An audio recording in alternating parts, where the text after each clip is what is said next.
In this video, I'm going to show you how to connect your Reyee router to your computer using an Ethernet cable. This is an easy and trustworthy method for establishing a stable internet connection. Look for the Ethernet ports on your router, which are usually marked LAN. They're typically found on the back, and you'll often find 2 to 4 of them for connecting various devices.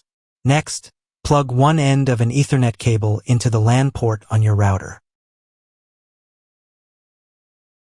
Connect the other end of the Ethernet cable to your computer's port, typically found on the side of laptops or at the back of desktop computers.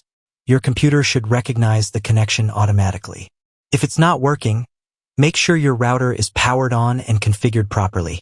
In the video description, you'll find a tutorial on optimizing your Reyee router for better performance, as well as other helpful guides.